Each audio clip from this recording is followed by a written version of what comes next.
Ladies and gentlemen, welcome to the Rajas Kakasungura YouTube channel. Peter Salasya is a young politician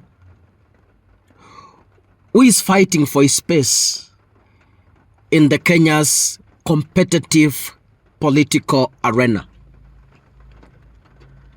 And Salasya has decided to muscle the bigwigs who are feared by upcoming politicians.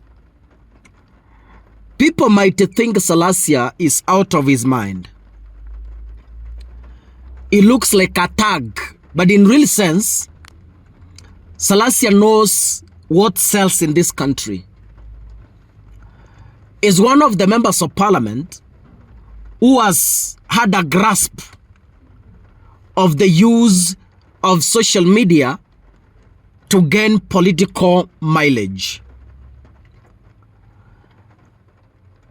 I want to take you back when Kimani Ichung'wah took Salasya head-on in parliament, accusing him of streaming National Assembly proceedings on TikTok.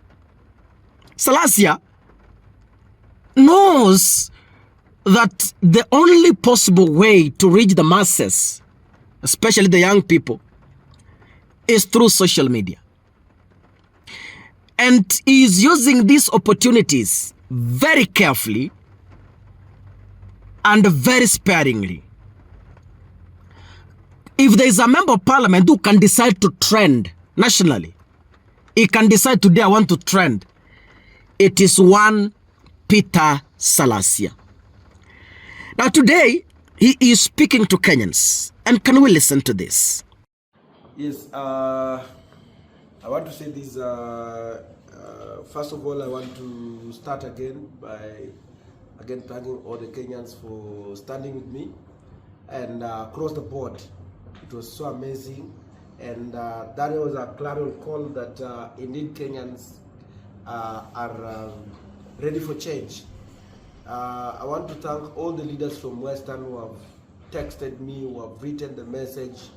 Mheshimiwa Eugene Wamalwa, Mheshimiwa Mudavadi, Mheshimiwa Wetangula, Mheshimiwa Babu Namwamba, Mheshimiwa Rashid Echesa, Mheshimiwa Aseka Miradi, Mheshimiwa Washinyali, Ikana, and many others who have called and even texted to know what's happening. That shows that indeed we are united as a community. And I want to say this, that beginning today henceforth, there shall be no political engagements.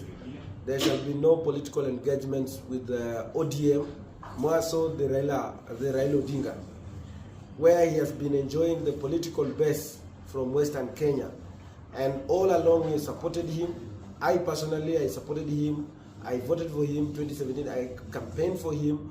All my campaign materials, his name was there, and it was all about marketing him in 2017. 2022, we voted for him. I was in all his mandamano, Sifuria, and all those things. I was part of them. But what I was treated or subjected to was a clear indication that indeed these are very selfish people, that they don't care after they get it. I want to condemn whatever happened at the Nyayo statue, and more so the FKF. How can they give the goons of Raila as the stewards at the statue? Because these people wearing the green jackets written FKF, but the same people who harassed me, the same people who tortured me, and also handed me to the people who were prepared to do all the kind of assault that they committed to me. I want to say this, that ODM shall not be in Kakamega. And we have all the reasons to tell our people why we should not accept any candidate who is going to vie on ODM party. We have all the reasons to tell the people of Busia why they should not vote any person who will come in the name of the ODM. We will ask the people of Vihiga. We have all the reasons to tell them why they should not vote for any person who is going to come in the name of ODM. or in the name of Raila Amolo Odinga. I want to ask all our loyal people that to appreciate you, that we also stood and realized ourselves that indeed it's good to stand with your one of your own. I want to tell those people that Nairobi belongs to all of us, and no one owns this Nairobi. We are here, we have all our people, and the Luyas, we are the majority of the people here. And I want to ask all our people to raise in all the constituencies and have our own leaders there, so that we can also have a say going forward. I think that is what we can say at now. Salasya knew very well that Raila Odinga and William Ruto on Sunday were going to attend a match between Harambee Stars and Gabon. And you know,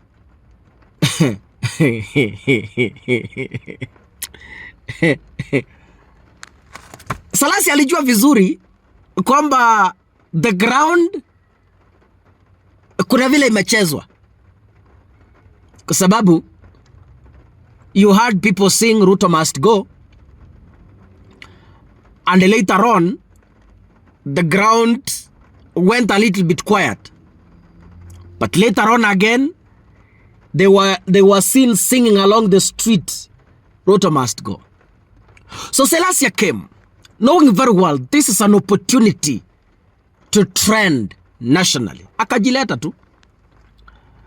He knew he's been against Ruto and Raila. Yeah. Alijua vizuri. And he's bringing himself without security. Najileta tu.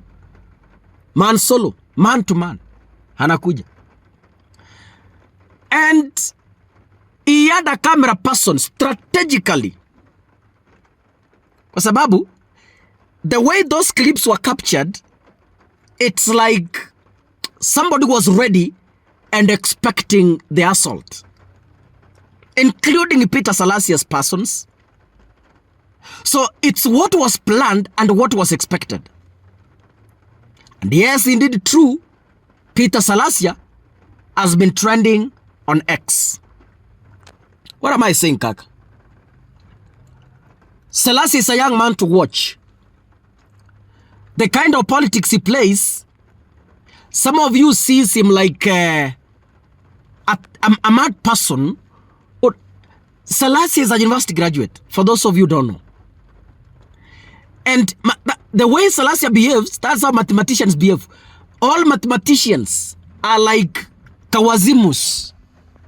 And that's how they behave. So, Salasya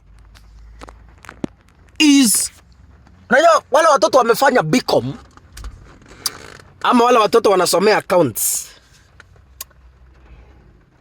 ni wanaonekana ni tuwazimu. There are some traits of madness in them. That's how they behave. So Salasya is in that category. Yeah? So Salasya is gaining popularity in Western Kenya region. And by the way, he is a performer. Yeah? If you go to his constituency, you will find the young man is developing his constituency. So, viongozi wa Western Kenya, nataka niwaambie, Salasya is a young politician to keep watch. Unaona ile siasa anapiga? Ile ndio Wakenya wanapenda. Ile ndio siasa wa mama wa village wanapenda. Ile ndio siasa vijana wanapenda. Ile ndio siasa wazee wa kijiji wanapenda. So, Salasya is fighting for his space. As much as na yeye yako na kawazimu fulani, but I like how this young man is fighting for his space. What I can only urge him is to make sure that he cautions himself not to place politics along tribal lines. Ati Wajaluo walinipiga, ati sijui Waluya hawatakuja, sijui nini. So, hapo tu arekebishe. Otherwise, he's a man destined for greatness. God bless you. So in the next episode, Asanteni sana.